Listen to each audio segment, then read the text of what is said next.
Ceci est un livre audio autogénéré par Google. Introduction. La Crimée est une péninsule du sud de l'Ukraine, baignée par la mer Noire et la mer d'Azov. Ce territoire a eu et conserve une importance bien plus grande que sa taille ne le ferait supposer.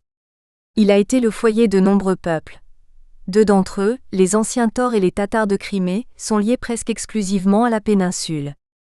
L'histoire politique et culturelle de la Crimée est évidemment inséparable de celle des régions pontiques et caucasiennes voisines, mais elle n'en est pas un simple chapitre.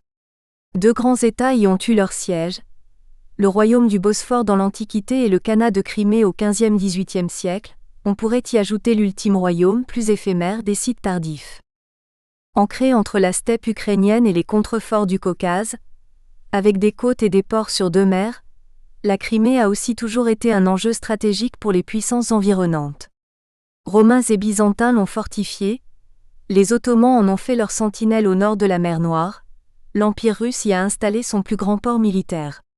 Elle a été le théâtre de plusieurs conflits, dont la fameuse guerre de Crimée de 1854 à 56. 2014 marque deux anniversaires historiques. Les 70 ans de la déportation des Tatars de Crimée, mai 1944, et les 60 ans de l'incorporation de la Crimée à l'Ukraine, 1954. C'est une occasion de récapituler la longue histoire du pays et de ses peuples, mais aussi de réfléchir sur son présent et son avenir. En effet, ces deux événements ont des prolongements actuels.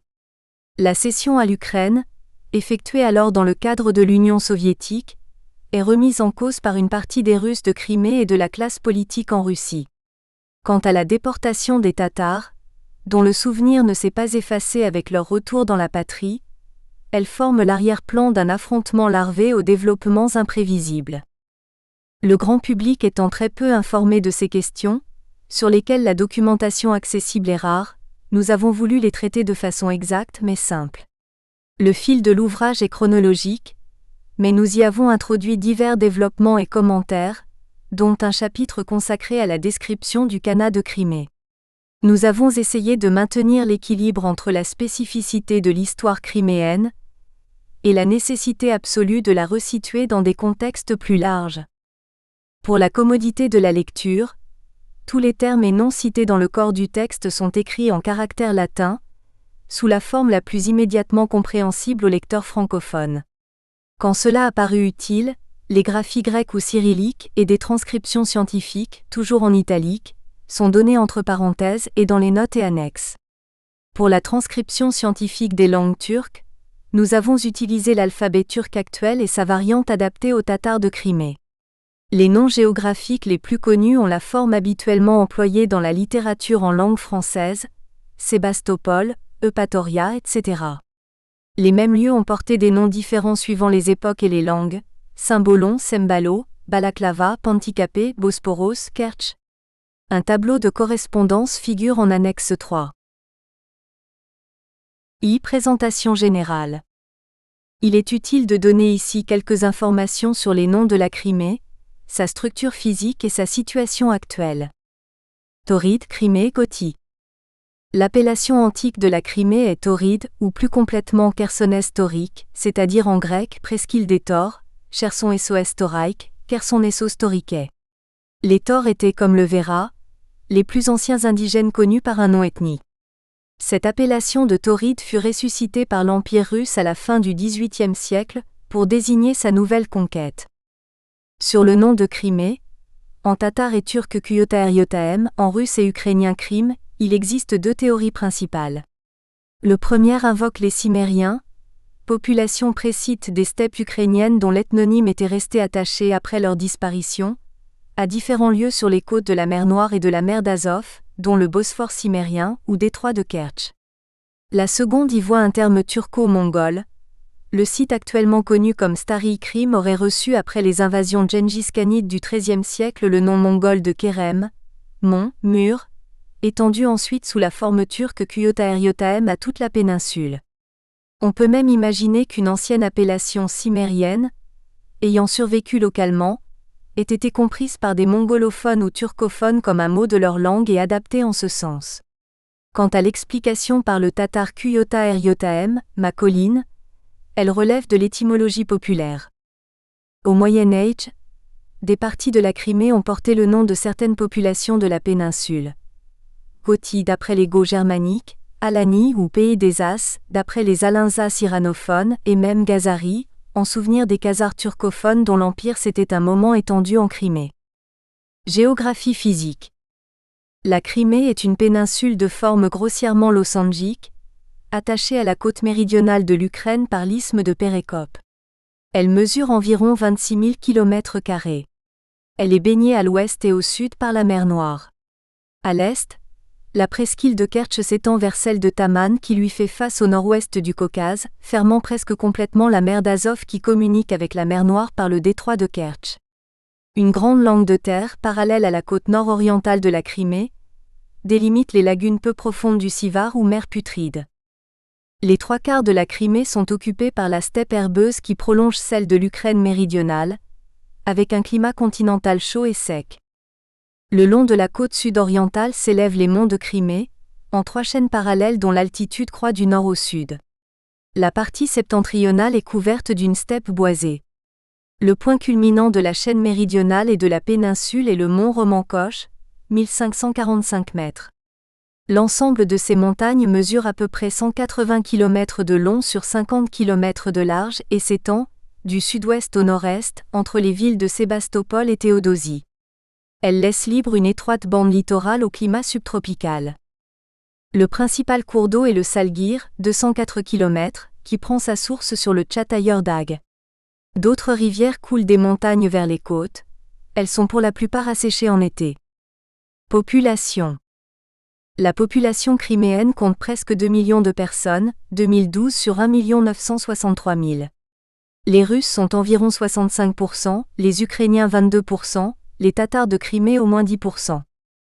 Les principales villes sont Sébastopol, 340 000 habitants, Simferopol, 335 000, Kertch 146 000, Eupatoria 107 000, Yalta 78 000 et Théodosie 70 000.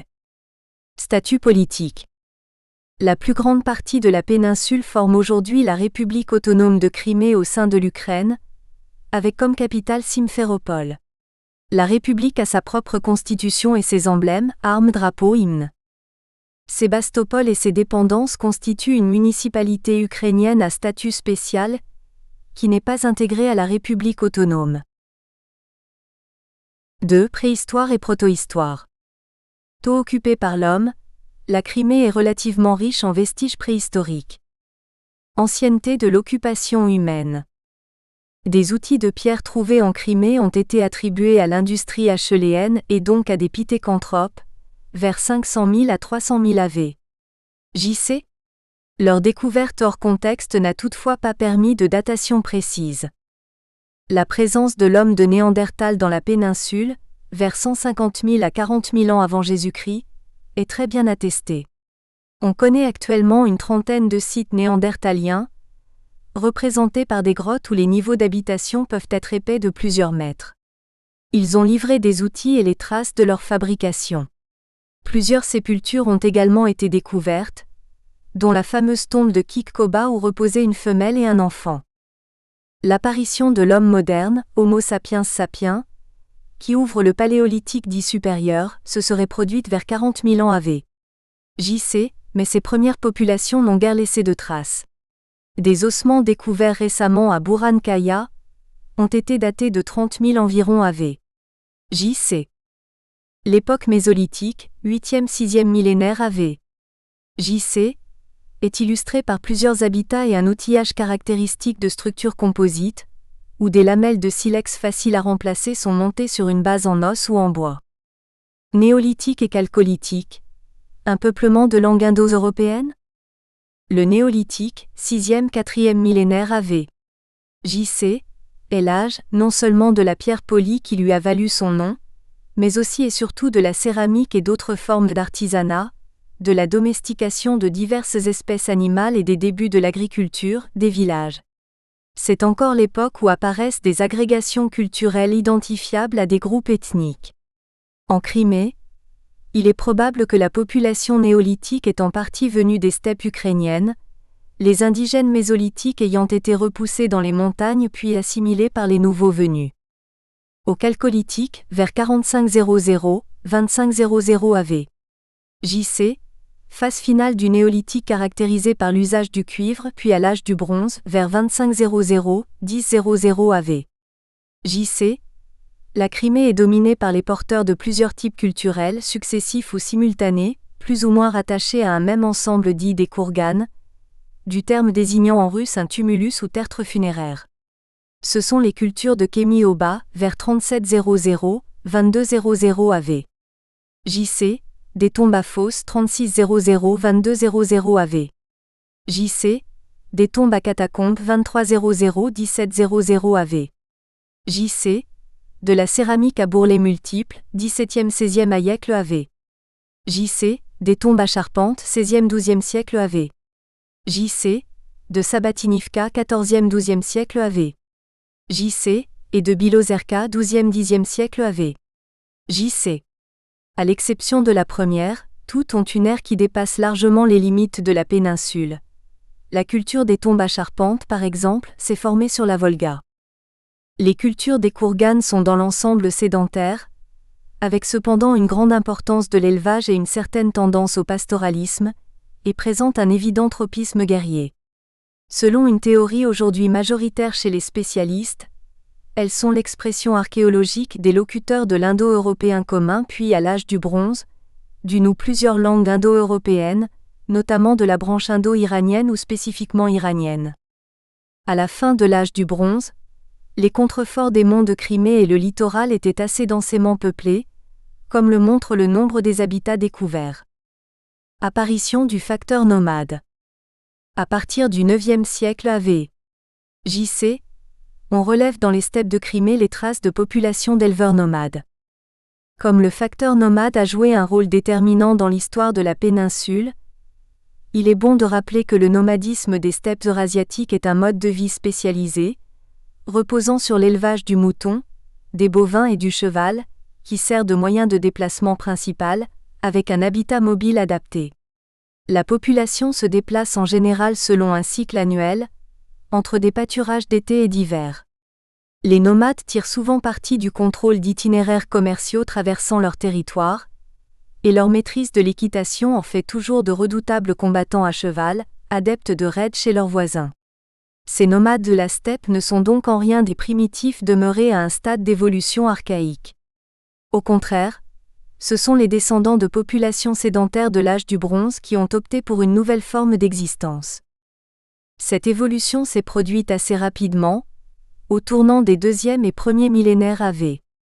JC dans toutes les steppes d'Eurasie. Au nord de la mer Noire et en Crimée, elle a été le fait de populations europoïdes héritières des cultures locales du bronze final, avec peut-être des influences venues des steppes asiatiques. Dès lors, le territoire criméen se trouvera partagé jusqu'à l'époque moderne entre un nord steppique, occupé par les peuples nomades successifs, voués à l'élevage, et un sud montagnard et côtier, foyer de cultures sédentaires et agricoles. 3. L'Antiquité. L'histoire de la Crimée antique est riche et complexe. Les grands acteurs en ont été, outre les Taures, probables aborigènes des régions méridionales, plusieurs vagues nomades arrivées d'Ukraine, les colons grecs qui ont fondé des cités puis un royaume à cheval sur le détroit de Kertch, et même l'Empire romain dont la Crimée a été l'ultime avant-poste au nord de la mer Noire. Les Taures. Les Taures, qui ont donné son nom antique à la Crimée, sont connus par les sources grecques et ont laissé des traces archéologiques plus ou moins bien identifiées. Bien que les mentions les plus anciennes ne datent que du 5e siècle AV. JC, chez Hérodote, qui se réfère toutefois à des événements de la fin du 6e siècle AV. JC, il ne fait aucun doute que les Taures occupaient bien antérieurement une large partie méridionale de la péninsule. Hérodote lui-même les situe entre Kerkinaïtis et la Chersonèse rocheuse, c'est-à-dire entre l'actuelle Eupatoria et la presqu'île de Kertch. Leur territoire a dû varier selon les époques, sous la pression des colons grecs et des nomades. Les auteurs antiques les plus récents copiant les plus anciens, donnent une image assez sinistre des Taures. Ils sont décrits comme des brigands et surtout des pirates, qui sacrifiaient les naufragés à leur déesse vierge. L'identité des Taures est un vieux problème toujours débattu, faute d'informations précises. Il n'est même pas sûr qu'ils aient eux-mêmes porté ce nom, qui peut être la version grécisée par attraction du substantif tauros, taureau, d'un authentique ethnonyme ou renvoyé à l'appellation des monts de Crimée que les Grecs auraient baptisé Taurus comme d'autres montagnes d'Europe et d'Asie. Les Taures ont été rattachés, sur la base d'informations très fragmentaires et des données archéologiques, à divers groupes ethnolinguistiques. Certains archéologues en font les héritiers locaux des porteurs de la culture des tombes à charpente, qui pourraient avoir été iranophones. On a d'ailleurs parfois imaginé un lien entre les Taures et les Cimmériens, souvent considérés eux aussi comme iranophones, confère infra. Les premiers auraient été une partie sédentarisée ou demeurée sédentaire du même ensemble. Une source tardive, un périple du pont Euxin anonyme, signale que la ville de Théodosie était appelée Ardabda dans la langue iranienne des Alains et dans celle des Taures, mais on ne peut rien déduire de sûr de ce passage. D'autres auteurs discernent chez les Taures une composante nord-caucasienne, de langue peut-être caucasique. On notera qu'une tribu méote de la côte orientale de la mer Noire portait le nom de Taurettes. Les méotes, indigènes de ces régions, parlaient probablement des langues caucasiques du nord-ouest, bien que de fortes influences iraniennes soient décelables dans leur onomastique. Il est enfin possible que les Taures, indépendamment de leur lien culturel avec les populations de la steppe et du Caucase, aient été une population aborigène indépendante, parlant une langue particulière disparue. Ni la toponymie, ni la paléogénétique ne semblent à l'heure actuelle pouvoir répondre à cette question. Sur le plan archéologique aussi, un certain flou persiste.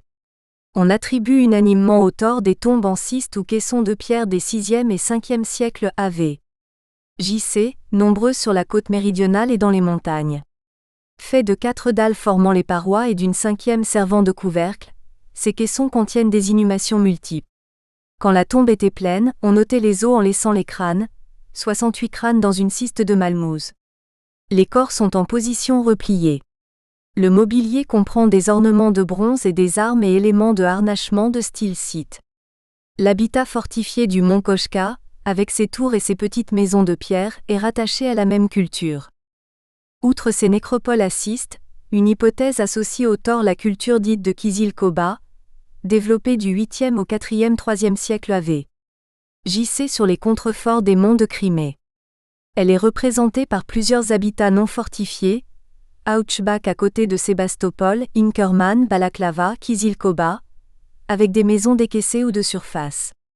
Le matériel archéologique est très proche de celui des tombes à schiste, mais la céramique à enduit noir, brun ou rouge et incrustation de pâte blanche est caractéristique. Les cimetières installés près des habitats se composent de schistes entourés de cromlech, et parfois de kourgan-bas. Chaque tombe peut contenir de 2 à plusieurs dizaines de corps. L'appartenance de la culture de Kizil-Koba demeure incertaine. Le meilleur argument en faveur d'une attribution aux Taures est que les sources antiques ne mentionnent aucun autre peuple dans les régions concernées de la Crimée, mais Taure peut avoir été, tout comme Méote au Kouban de l'autre côté du détroit de Kertch, une appellation collective autant géographique qu'ethnique. Il est en tout cas très possible que les tombes à schiste et la culture de Kizil-Koba représentent 2 groupes d'un même ensemble de populations. Les Cimmériens dans les steppes de Crimée. Nous avons mentionné, au chapitre précédent, l'apparition vers le 9e siècle AV. JC de cavaliers nomades dans la partie steppique de la Crimée. De type europoïde, ils étaient certainement les descendants des porteurs des cultures du bronze tardif dans les steppes ukréno-russes. Archéologiquement, ils sont représentés par les vestiges des groupes dits de Kamyshevaka et Tchornohorivka et du trésor de Novotcherkassk. Ils ont compté parmi les premiers utilisateurs du fer en Europe. On identifie traditionnellement ces premiers nomades entrés en Crimée au peuple des Cimmériens, connus par les sources grecques et assyriennes. Pour Hérodote, les Cimmériens Kimérioi étaient les occupants des territoires devenus ensuite la Scythie européenne, à peu près les 2/3 méridionaux de l'actuelle Ukraine. Fuyant la menace scythe, ils franchirent le Caucase vers le sud et envahirent l'Asie antérieure. Des textes assyriens attestent bien la présence au sud du Caucase, à partir de la fin du 8e siècle AV. JC, d'envahisseurs appelés Jimiraya. Si l'on accepte le récit d'Hérodote, en partie mythique mais qui peut refléter des faits réels, Cela fait des Cimmériens les prédécesseurs immédiats des Scythes, donc les nomades qui occupaient au 9e-7e siècle AV. JC les steppes ukrainiennes et le nord de la Crimée. Beaucoup d'archéologues tendent aujourd'hui à considérer ces Cimmériens comme une population iranophone, issue en partie des porteurs de la culture des tombes à charpente et proche des Scythes de la période suivante. Certains auteurs font même des Cimmériens une première vague scythe. Il existe cependant d'autres points de vue, comme la vieille théorie qui leur assignait une origine thrace, ou celle qui discerne chez eux des apports nord-caucasiens. Il est possible que, comme tant d'autres ethnonymes, l'appellation de Cimmérien ait couvert une réalité diverse, par exemple une union guerrière associant divers groupes ethniques. Quoi qu'il en soit, les vestiges nomades pré-scythes sont bien représentés en Crimée, avec quelques tombes importantes et la fameuse stèle anthropomorphe de Jankoï qui fait le lien entre les monuments semblables du Chalcolithique et les stèles scythes classiques. Les sources suggèrent que la Crimée a pu être l'un des bastions des Cimmériens. Même si le lien étymologique entre son nom et le leur est, comme on l'a déjà signalé, très hypothétique, d'autres toponymes antiques rappelaient leur présence dans la péninsule. Le détroit de Kertch a gardé durant toute l'Antiquité le nom de Bosphore cimmérien, déjà connu d'Hérodote. Le même auteur signale aussi un détroit des Cimmériens apparemment distinct, et encore des murs des Cimmériens et une région de Cimmérie, qu'on a proposé de localiser en Crimée, mais sans preuve. De même, la situation de la ville de Chiméris, Chiméricon, Cimmerium, mentionnée par diverses sources grecques puis romaines, est incertaine. Elle se trouvait sur l'une ou l'autre rive du détroit, soit en Crimée orientale, soit sur la péninsule de Taman. Il en va de même du mont Chiméron cité par Strabon. Certaines de ces appellations peuvent être bien postérieures à l'époque des vrais Cimmériens, mais elles rappellent en tout cas des traditions associant ces derniers à la Crimée et au détroit de Kertch. Les Cimmériens ont été contemporains des débuts de la culture de Kizil-Koba. Les plus anciennes tombes de cette dernière ont livré des armes caractéristiques des nomades pré-scythes. Les Scythes. Selon le récit classique d'Hérodote, les Scythes, nomades chassés d'Asie centrale par des rivaux plus puissants, migrèrent vers l'ouest. Les Cimmériens fuirent devant eux et franchirent le Caucase à l'ouest de la Grande Chaîne, le long de la mer Noire. Les Scythes les poursuivirent mais passèrent à l'est des montagnes, débouchant en Médie, nord-ouest de l'actuel Iran, puis instaurant dans de vastes régions du Proche-Orient une domination qui aurait duré 28 ans. Ils furent vaincus par le roi des Mèdes Siaxar, vers 625 à 585 AV. JC, retraversèrent le Caucase et se fixèrent dans les steppes d'Europe orientale. Le schéma hérodotéen, malgré ses aspects mythiques et des difficultés chronologiques, est partiellement confirmé par d'autres données. En particulier, la découverte des plus vieux marqueurs d'une culture de type scythe très loin à l'est, Kourgan d'Arianin dans la Touva vers 800 AV. JC corrobore l'idée de la migration d'un groupe proto-scythe à partir de l'Asie centrale ou de la Sibérie. Les Scythes d'Europe, probablement nés de la fusion de ces proto-scythes et de divers autres éléments, dont des Cimmériens, étaient des Europoïdes. Les quelques termes connus de leur langue prouvent qu'elle appartenait au rameau oriental de la branche iranienne de l'indo-européen. Leur culture est classiquement caractérisée par la triade scythe, type d'armes, type de harnachement, et surtout art animalier inconnu de leurs prédécesseurs cimmériens. De tous les peuples nomades antiques, ils sont les mieux connus, grâce au recoupement entre une très riche archéologie et la description détaillée qu'en fait Hérodote au livre 4 de l'enquête. Les textes assyriens et quelques vestiges archéologiques montrent en fait que les Scythes ont été présents au Proche-Orient à partir de 680 à 670 AV. JC et pendant une bonne partie du 7e siècle. Mais avant même leur expulsion par les Mèdes, ils s'étaient parallèlement signalés en Europe. En dehors du cas spécial représenté par le Kourgan numéro 15 de Stebliv en Ukraine, qui daterait de la fin du 8e siècle AV. JC, des traces sûres des Scythes en Europe orientale et centrale ont été datées de la seconde moitié du 7e siècle AV. JC. Entre la seconde moitié du 7e et la fin du 6e siècle AV. JC. Les Scythes édifièrent un ou plusieurs royaumes comprenant les régions de steppes et de steppes boisées de l'actuelle Ukraine et une grande partie de la Crimée. Leur entrée dans la péninsule a dû se produire assez tôt. Deux tombes précoces, Temir Gora près de Kertch avec un récipient grec des années 640 AV. JC et Filatovka sont datées du 6e voire de la seconde moitié du 7e siècle AV. J.C. La Crimée se trouvait à la périphérie méridionale du territoire des Scythes, et leur présence y demeura probablement assez sporadique jusqu'au 5e-4e siècle AV. J.C. Il est intéressant de noter que dès le départ, cette présence est attestée aussi bien dans la steppe de Crimée que dans la presqu'île de Kertch à l'est. La péninsule a été le foyer de l'une des variantes locales de la culture scythe, dite justement de Crimée. À la fin du VIe siècle AV. J.C. en 513 eut lieu, selon Hérodote et d'autres auteurs antiques, la tentative d'invasion de la Scythie par Darius, roi de Perse. Les raisons, l'ampleur, la réalité même de cette campagne sont controversées. En tout cas, Hérodote signale à cette occasion que les Taures de Crimée refusèrent d'aider militairement les Scythes, ce qui suggère qu'ils avaient conservé leur indépendance politique. L'archéologie illustre cependant l'influence des Scythes tant sur la culture des tombes en schiste de pierre que sur celle de Kizil-Koba. Le IVe siècle AV. J.C. vit l'apogée de la Grande Scythie, des steppes ukrainiennes. En Crimée également, on observe à cette époque une croissance de la population scythe, et la richesse de certaines tombes reflète le pouvoir de son élite dirigeante. La colonisation grecque, Bosphore et Chersonèse. La colonisation agricole et marchande grecque, qui avait commencé à la fin du 7e siècle AV. J.C. sur la côte septentrionale de la mer Noire, toucha la Crimée dès la première moitié du VIe siècle. Son premier noyau, développé principalement par des Milésiens, fut l'est de la péninsule, sur la presqu'île de Kertch. Là fut fondée, vers 590 à 570 AV. J.C. la ville de Panticapée dont le nom a toute chance d'être iranien citait. Il signifierait la route, Panta du poisson, Kappa. Selon une légende tardive, le lieu aurait été cédé aux Grecs par le roi scythe Agaéto. À partir du milieu du VIe siècle AV. J.C. apparurent près de ce premier foyer, les villes de Tiritake, Nymphée, Chiméricon, Théodosie. Au 5e siècle AV. J.C. il y avait 26 agglomérations grecques dans la région.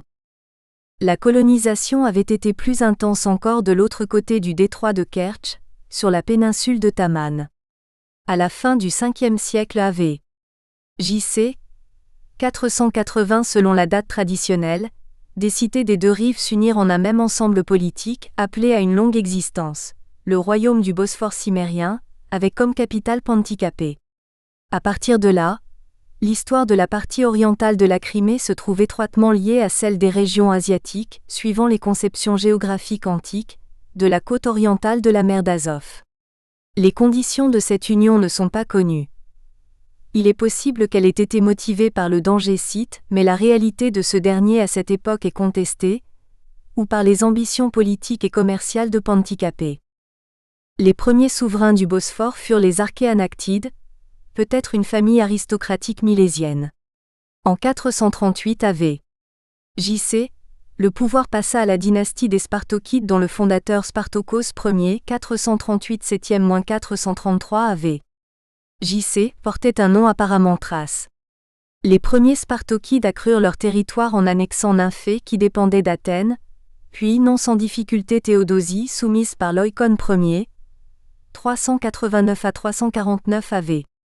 J.C. Ce dernier agrandit également le royaume sur l'autre rive aux dépens des indigènes sains des Méotes, fondant ainsi un État multiethnique. Loïcon Ier se disait archonte du Bosphore et de Théodosie, roi des Sindes, des Méotes, des Taurètes, des Dandariens et des Pessès.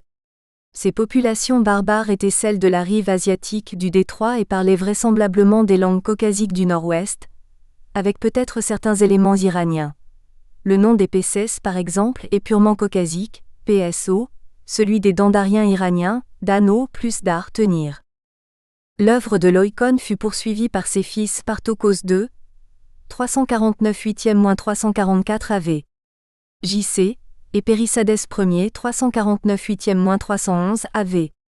J.C. qui soumit les Dosques et Athéens.